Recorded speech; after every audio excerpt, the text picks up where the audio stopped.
हमारा next chapter है 8 अम्ल, क्षार और लवण। पीढ़ियों से हमारे माता पिता इमली या नींबू के रस का प्रयोग तांबे के बर्तन को साफ करने के लिए करते थे। तो मतलब ये जो नॉलेज थी अम्ल की, क्षार की, लवण की, ये कब से चली आ रही है? ये हमारी पिछली पीढ़ी जो है वहां से चली आ रही है। उन्हें कैसे पता था कि इनका किस तरह से इस्तेमाल करना है? ये ज्ञान जो है एक सामान्य सामूहिक ज्ञान है जो पीढ़ी दर पीढ़ी चलती आ रही है। जैसे आजकल हम लोग ब्लीचिंग पाउडर, बेकिंग सोडा ज्यादातर घरों में यूज करते हैं। पाइप को साफ करने के लिए, नाले को खोलने के लिए हम लोग कुछ ना कुछ क्लीनर यूज करते हैं। ये सारे रसायनों की तरह काम करते हैं। तो आज का जो हमारा टॉपिक है वो क्या है? अम्ल, क्षार और लवण। सबसे पहले जानते हैं अम्ल क्या होता है। हजारों साल से लोगों को यह ज्ञात था कि सिरका, नींबू का रस, आंवला, इमली और ऐसे कई अन्य पदार्थ है जो कि स्वाद कैसा होता है? खट्टा होता है। ठीक है, जो ये खट्टा स्वाद है ये किसके कारण है? ये अम्लीय होने के कारण है। अम्ल कहाँ से मिला हुआ है? अम्ल एक एक्रिक लैटिन शब्द से मिला हुआ है जिससे हम बोलते हैं खट्टा। और ये पहली बार किसने दिया था? रॉबर्ट बॉयल ने दिया था। ठीक है, अम्ल क्या होता है और क्षार क्या होता है, इसमें अंतर क्या है? अम्ल जो होता है वो स्वाद उसका क्या होता है? खट्टा होता है। और क्षार का स्वाद कैसा होता है? कड़वा। जैसे कि आप नींबू पानी पी रहे हो तो वो खट्टा हो रहा है, या इमली खा रहे हो तो भी खट्टा है। तो ये सारे क्या है? हमारे अम्ल हैं। और कड़वा जैसे साबुन खा लिया हो। ये मेटल को मतलब खराब कर देता है। और ये कैसा लगता है कि अगर हमने हाथ में पकड़ लिया तो कैसा यूज होगा? स्लिपरी टाइप का यूज होगा, मतलब फिसलन टाइप का। साबुन देखा, हाथ से फिसल जाता है, ऐसा लगेगा। एक हमारा लिटमस होता है जिसको हम संकेतक बोलते हैं। वो क्या कर देता है? अम्ल लाल कर देता है। चाहे अगर वो नीला भी हो तो भी लाल कर देगा। अगर वो लाल लिटमस है तो भी क्या कर देगा? वो लाल कर देगा। तो नीले लिटमस को किसमें कर देता है? ये लाल कर देता है। और ये लाल लिटमस को किसमें कर देगा? नीला कर देगा। मतलब दोनों क्या है? एक दूसरे के विपरीत हैं। ये क्षार के साथ मिश्रण करेगा तो क्या बनाएगा? लवण बनाएगा। अगर क्षार और अम्ल बराबर के टक्कर के होंगे, प्रबल होंगे, तो लवण पर भी क्या बन के आएगा? प्रबल बन के आएगा। अगर क्षार प्रबल है और क्या कहते हैं हमारा अम्ल दुर्बल है, तो क्या बनेगा? हमारा जो लवण होगा उसमें सबसे ज्यादा क्वांटिटी किसकी रहेगी? क्षार की रहेगी। ठीक है, इसी तरह से ये भी क्या करता है? अम्ल के साथ में मिश्रण करके अपने आप को क्षारीय कम कर लेता है। अब अम्ल होता क्या है, इसके मैंने कुछ नोट्स बनाए हुए हैं। ये डिफरेंस है दोनों के बीच में, ये भी आ जाते हैं। अम्ल क्या है? अम्ल वो पदार्थ है जो अगर मैं पानी में डालूं तो पानी में क्या देगा? वो H पॉजिटिव आयन देगा। जैसे कि HCl जो है पानी में डालने के बाद क्या देता है? H पॉजिटिव और Cl नेगेटिव। हमारे पास ऐसे डे टू डे लाइफ के बहुत सारे एग्जाम्पल है। जैसे कि हमारे अमाशय में जो रस बनता है वो क्या होता है? हाइड्रोक्लोरिक अम्ल होता है। क्या होता है? हाइड्रोक्लोरिक अम्ल होता है। नींबू और कई फलों में एस्कॉर्बिक अम्ल मिला जाता है जिसको हम बोलते हैं विटामिन सी, जो कि खट्टा होता है। सारे खट्टी चीजों में हमें विटामिन सी मिलता है। संतरे और नींबू में भी सिट्रिक एसिड मिलता है, सिट्रिक अम्ल। सिरके में भी एसिडिक एसिड मिलता है, एसिडिक अम्ल मिलता है। चाय में भी टैनिक अम्ल मिलता है। और भी बहुत सारे एग्जाम्पल जैसे कि नाइट्रिक एसिड है, और ये नाइट्रिक अम्ल है, और ये सल्फ्यूरिक अम्ल है। उसके बाद आते हैं बेस क्षार पे।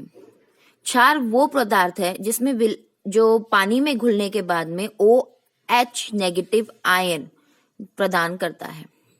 जैसे कि NaOH को अगर हम लोग आयनाइज करेंगे तो क्या बनेगा? Na positive plus OH negative, जो बेस जल में विलय हो जाता है और उनको क्षारक बना देता है। इसके कुछ एग्जाम्पल है जैसे कि सोडियम हाइड्रोक्साइड या कास्टिक सोडा जिसे हम बोलते हैं।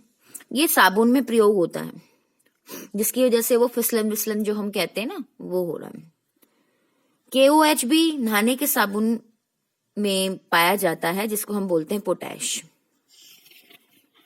उसके बाद आता है हमारा चूने का पानी। चूने के पानी में भी कैल्शियम हाइड्रोक्साइड मिलता है। अगर हमें जलन हो रही हो तो हम मिल्क ऑफ मैग्नीशियम का ग्रहण करते हैं, जिससे कि क्या हो, हमारे अंदर जो जलन है उसको कम कर सके। तो मिल्क ऑफ मैग्नीशियम कौन सा है? MgOH होल ट्वाइस, मतलब मैग्नीशियम हाइड्रोक्साइड। और बालों को रंगने के लिए भी हम लोग कौन सा पदार्थ यूज करते हैं? Ammonium hydroxide. सांकेतक क्या होते हैं? सांकेतक वो पदार्थ होते हैं जो हमें ये बताते हैं कि जो ये हमारा अम्ल है या क्षार्य है। अम्ल कैसे पता चलेगा? अम्ल में तो वो एक तरीके का, मतलब अलग तरीके का रंग देगा, और क्षारीय माध्यम में क्या करेगा? दूसरे तरीके का रंग देगा। जैसे कि हमारे पास आता है लिटमस।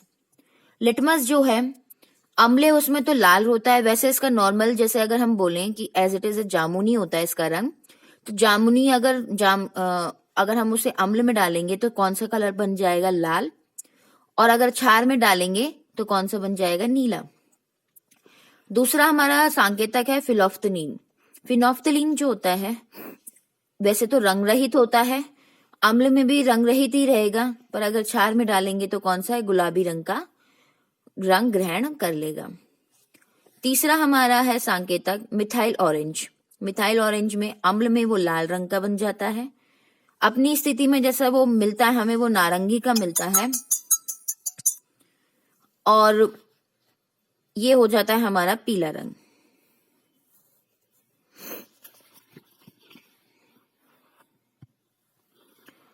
उसके बाद आता है अम्ल व क्षार के गुण। अम्ल का स्वाद कैसा होता है? खट्टा होता है, और क्षार का कड़वा। सांकेतक का प्रभाव, क्योंकि हमने सांकेतक का यहाँ पे भी पढ़ा था, अम्ल में और क्षार में, तो क्या होता है? लिटमस वो लाल कर देता है, और ये कैसा कर देता है? नीला।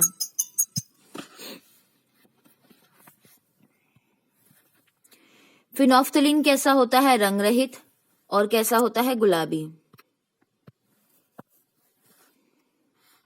किसमें?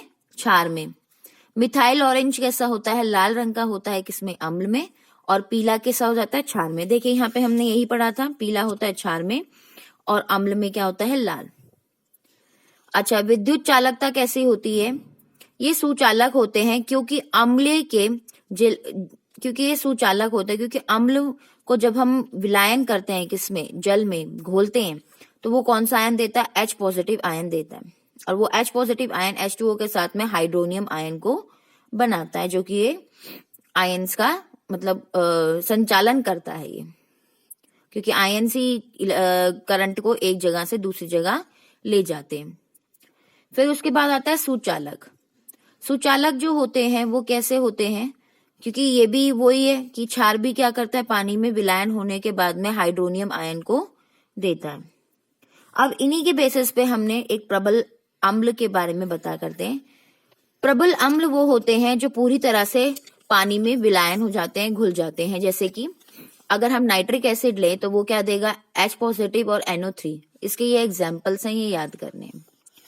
इसी तरह से हमारा जो प्रबल क्षार है, वो क्षार पानी में पूरी तरह से नहीं घुलते हैं, उसमें कुछ ना कुछ आवेश रह जाता है। मतलब ये तो घुल जाते हैं, प्रबल वाले आयंस भी क्या कर जाए? पूरी तरह से पानी में घुल जाते हैं।